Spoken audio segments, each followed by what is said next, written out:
Sa ikawalong araw ng impeachment trial ni Vice President Sara Duterte, naging sentro ng pagdinig ang mga tanong ukol sa umano'y banta sa buhay ni na Pangulong Ferdinand Marcos Jr., First Lady Liza Roneta Marcos at former House Speaker Martin Romualdez.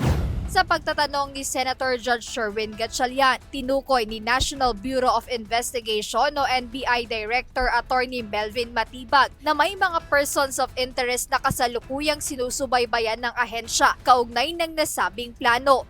Bagamat hindi pa niya pinangalanan ang mga ito, sinabi ni Director Matibag na may mga impormasyong nagtuturo na maaaring isa sa mga ito ang hinihinalang kinausap ng Vice Presidente.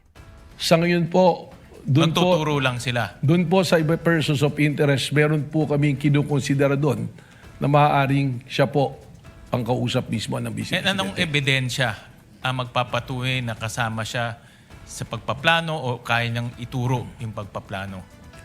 Yan po ang ating kukunin na impormasyon pa sa ating pong mga persons of interest, natin pong sinusurveillance.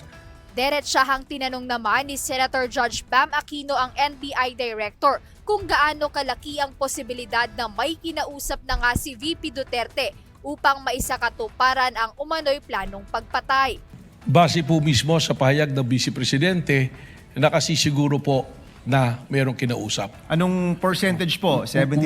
100% po, sapagkat siya na mismo ang nagsabi ng kanyang plano na siya'y may kinausap ng papatay at pumayag yung papatay sa kanilang pag-uusap. Ayon kay Attorney Matibag, maaaring abutin pa ng 3 hanggang 6 na buwan ang pagkalap ng mas konkretong ebidensya at pagkakakilanlan ng umano'y hitman na kanyang tinutukoy. Samantala sa pagpapatuloy ng cross-examination ng depensa, tinutukan naman ang kredibilidad ng NBI Director bilang testigo. Pinaalala ng depensa na nagsimula ang investigasyon sa umano'y grave threats noong hindi pa siya ang NBI Director.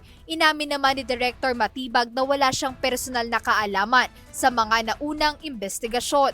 Kabilang dito ang pag-issue ng mga sabina kay VP Duterte at sa ilang miyembro ng media na naroon sa kontrobersyal na press conference, subalit nilinaw niya na nang maitalaga siyang NBI Director noong February 2026, sinuri niya ang buong investigasyon.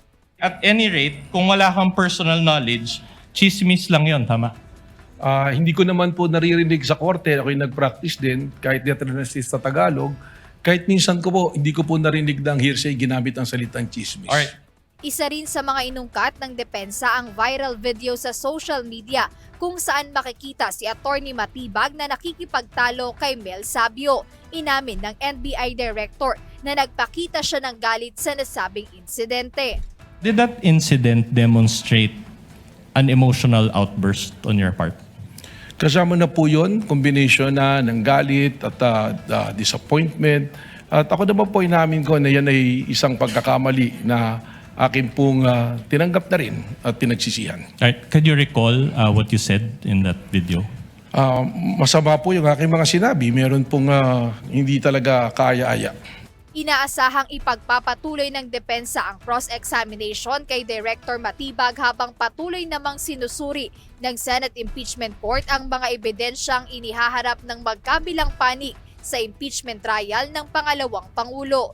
Jedne Resina, UNTV News and Rescue. Diyos ang aming sandigan, serbisyo publiko ang aming pinahahalagahan.